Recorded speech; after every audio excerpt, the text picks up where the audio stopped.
The massive colonial transport vessel Horizon Breaker cut through the misty atmosphere of Kepler 462c, its metallic hull gleaming against the planet's pale lavender sky. Captain Sung Park stood at the observation deck, her hands clasped behind, her back studying the endless water networks that stretched across the alien landscape. Jae Kim approached, his environmental suit fitting snugly against his muscular frame. "Preliminary scans are complete," he reported, projecting a holographic map that revealed intricate river systems branching like veins across the planet's surface. The River Patrol Unit consisted of 12 specialized personnel, each selected for their unique skills and psychological resilience. They weren't just soldiers or scientists, they were explorers standing at the edge of human knowledge. Hai Choi, the team's technical specialist, ran her final diagnostic checks on the amphibious vehicles. These weren't ordinary watercraft. Each machine represented years of advanced engineering, capable of transforming between water, land, and even partial atmospheric navigation. Adaptive polymer shells could change molecular density, allowing seamless transitions between different environmental conditions. As the transport descended, the first glimpses of Kepler 462c's surface became clear. Water wasn't just a feature here, it was the primary landscape. Massive rivers interconnected like a living network, with currents that seemed to pulse with an almost intelligent rhythm.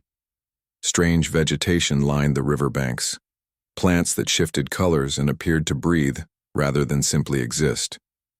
"Initial atmospheric readings are stable," Hai announced, her fingers dancing across multiple holographic interfaces. "Oxygen levels compatible, but with trace elements we've never encountered before." Sung studied the team. Each member carried years of specialized training. Jay's background in xenomilitary tactics complemented Hai's technical expertise. They weren't just a team, they were a carefully constructed biological machine designed to survive and understand. The first landing module detached from the main transport, its stabilization thrusters creating minimal disturbance as it touched down on a rocky riverbank. Sensors immediately began collecting data, mapping temperature, chemical composition, potential biological signatures. "Deploy perimeter drones," Sung ordered, her voice calm and precise.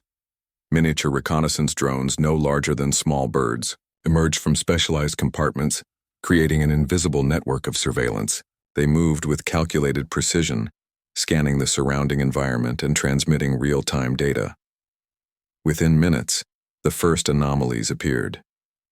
Something moved beneath the water's surface. Not random, but deliberate. Something was watching them. Jay's hand instinctively moved toward his adaptive weapon system, a device that could transform its molecular structure to respond to multiple threat scenarios. But Sung's raised hand stopped him. They weren't here to fight. They were here to understand. The river seemed alive.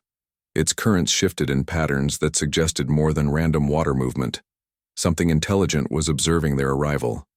Hai's communication systems began detecting unusual energy signatures. "Captain," she called, "we're receiving something. Not radio waves, not traditional electromagnetic signals, something else entirely." The team's training kicked in. Years of preparation for first contact scenarios had prepared them for uncertainty. They weren't naive explorers.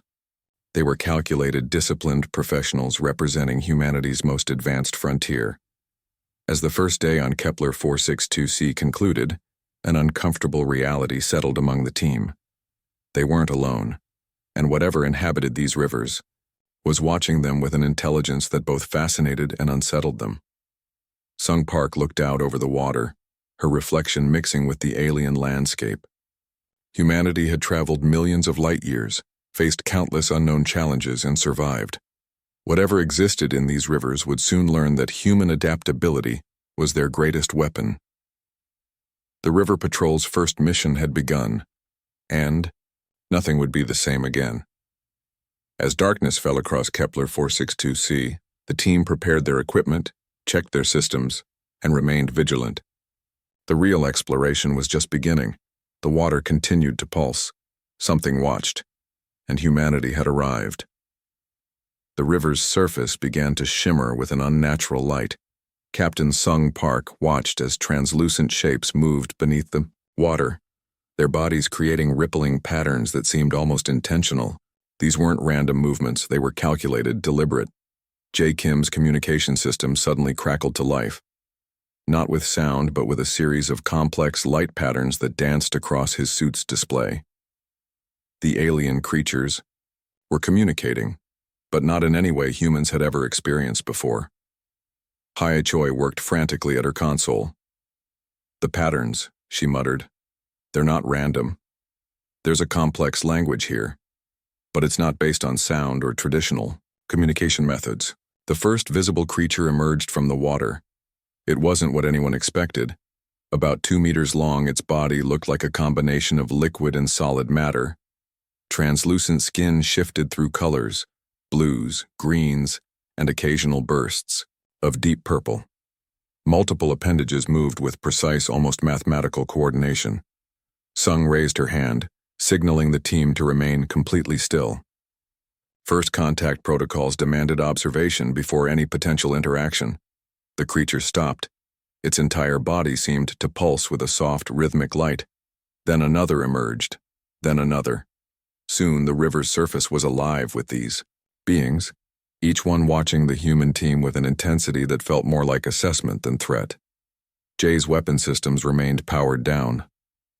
Any aggressive move could trigger a conflict they weren't prepared to manage. These weren't simple animals. These were intelligent beings with a communication system far more complex than human language. HFY's breakthrough came unexpectedly. By mapping the light patterns and using the ship's quantum translation matrix, she began to decode fragments of their communication. It wasn't words. It was more like mathematical equations translated through light and color. "They're asking something," HFY said, her voice trembling with excitement. "About our purpose, about why we're here." The lead creature moved closer. Its body became more solid, then more liquid, demonstrating a molecular flexibility that defied human understanding of biological structures. It stopped just meters from the team's landing site. Sung understood this moment was critical. One wrong move could destroy years of potential communication. Her training had prepared her for diplomatic scenarios, but nothing compared to this. She stepped forward slowly. The creature's light patterns intensified. Its body shifted, creating complex geometric shapes that seemed to pulse with intelligence. "We come in peace," Sung said softly. Knowing sound might mean nothing to these beings. But communication wasn't just about language. It was about intention. The river around them came alive. Hundreds of these creatures began to move, creating a massive living display of light and motion. It was beautiful. It was terrifying. Jay's sensors went wild. Each creature was generating complex energy signatures that defied current scientific understanding. They weren't just watching, they were analyzing, processing, understanding. Hours passed. The team remained motionless. The creatures continued their intricate display. It became clear this wasn't a potential conflict. This was a first attempt at understanding. As night fell on Kepler 462c, the river returned to apparent calm. But everyone knew something fundamental had changed. Humanity had just experienced its first true alien communication. HFY's initial translations suggested complex concepts. These beings viewed their river system as a living network, not just water, but a collective intelligence. They saw the human arrival not as an invasion, but as a potential connection to something larger. Sung looked at her team. Jay's tactical mind was processing potential scenarios. HFY's scientific curiosity burned bright. They had crossed a threshold no human had ever crossed before. The river continued to pulse softly. Something waited. Something watched. And humanity had just been invited to a conversation beyond anything they could have imagined. First contact wasn't about weapons or conflict. It was about understanding. And on this alien river, that understanding was just beginning. The river ecosystem revealed its complexity with each passing hour. Survival became more than a military strategy. It was about understanding a living network that breathed, communicated, and responded like a single massive organism.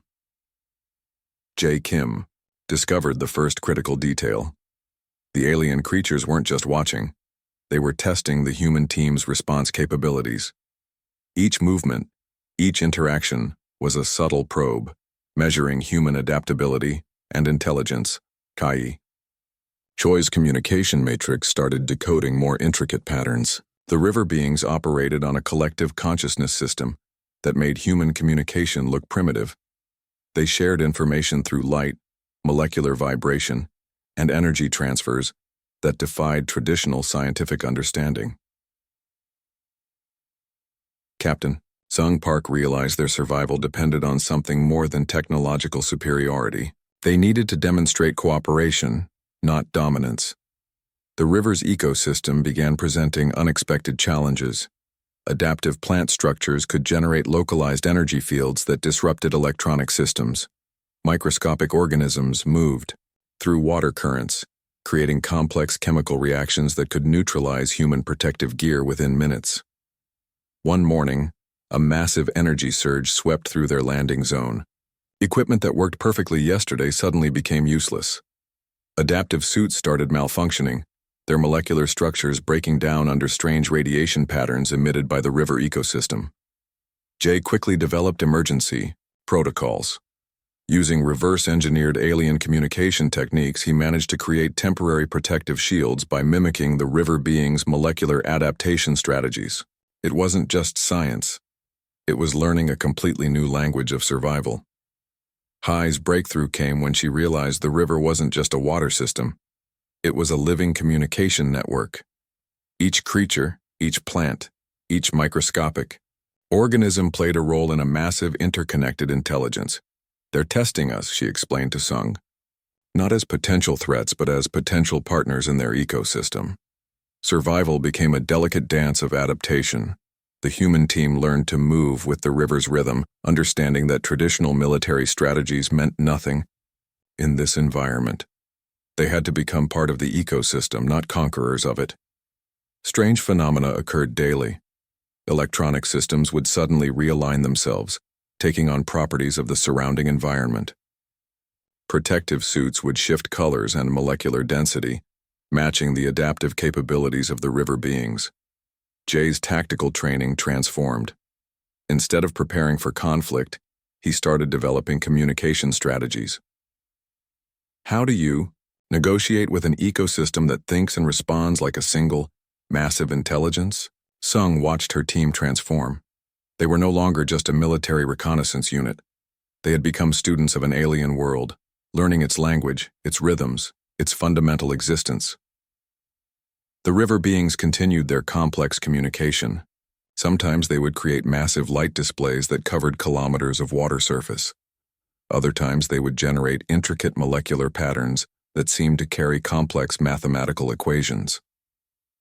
One critical moment came when a massive energy surge threatened to completely destroy their landing equipment.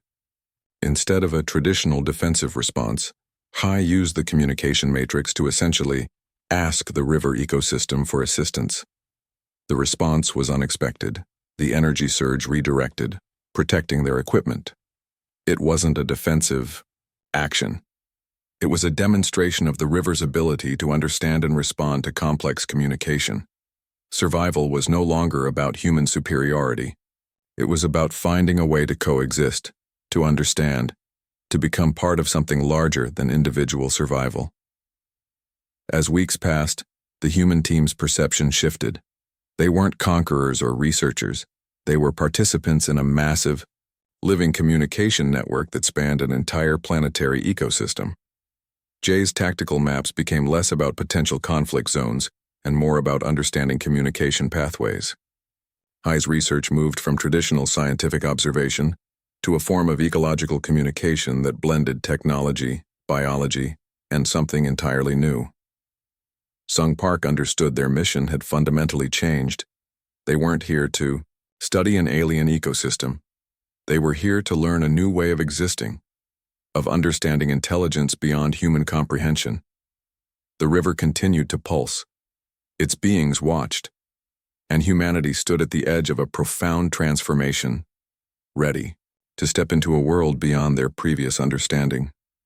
Survival was no longer about fighting, it was about listening. And in this alien river system, listening was the most powerful strategy of all. The breakthrough came unexpectedly, during a moment of complete scientific confusion. HFY's quantum resonance communication array suddenly transformed, absorbing energy directly from the river's molecular structure. What started as a standard diagnostic test became humanity's most significant technological leap. The communication matrix began translating complex light and energy patterns into something resembling comprehensible information.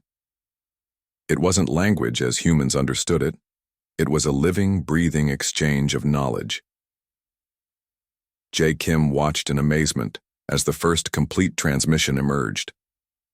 Complex geometric patterns translated into scientific concepts that challenged everything humans knew about communication, biology, and universal intelligence. The river beings were sharing more than information. They were offering a complete understanding of their ecosystem's fundamental operating system. Millions of years of evolutionary knowledge compressed into moments of quantum data transfer. Sung Park recognized this was more than a scientific discovery. This was first contact in its purest form, an exchange of knowledge that transcended traditional communication barriers. HFY's modified communication system began absorbing incredible amounts of data. The river's ecosystem wasn't just a collection of organisms. It was a massive living computational network. Each molecule carried potential information, each energy wave a complex mathematical equation. The technological breakthrough revealed something extraordinary. The river beings had developed a communication system that functioned like a planetary neural network. Information moved not through traditional electronic signals but through quantum entanglement and molecular vibration. Their technology made human quantum computing look like primitive stone tools. What humans considered advanced technology was essentially a child's drawing compared to the river ecosystem's sophisticated information exchange. Jay's tactical systems began incorporating these new communication protocols. Protective suits started adapting in real time, changing molecular structures to match environmental conditions. Electronic systems no longer operated on fixed programming. They learned and adapted continuously. One remarkable discovery showed how the river beings could transfer complex technological concepts through pure energy transmission. A single pulse of light could contain more scientific information than thousands of human research papers. Sung watched her team transform. They were no longer just observers. They had become participants in a technological revolution that would change human understanding forever. The communication matrix revealed incredible insights. The river ecosystem could predict environmental changes centuries in advance. They understood complex mathematical models that human scientists could barely comprehend. Their technological capabilities merged biology, physics, and information in ways never imagined. HFY's breakthrough allowed limited two-way communication. The river beings showed curiosity about human technological development. They didn't see humans as inferior, just different with potential for growth and understanding. Adaptive technologies emerged rapidly. Electronic systems that could self-repair, protective gear that could transform molecular structure instantly, communication devices that learned and evolved with each interaction. Jay discovered that their weapon systems could be transformed into complex communication tools. What was once designed for destruction could now facilitate understanding between two completely different intelligent systems.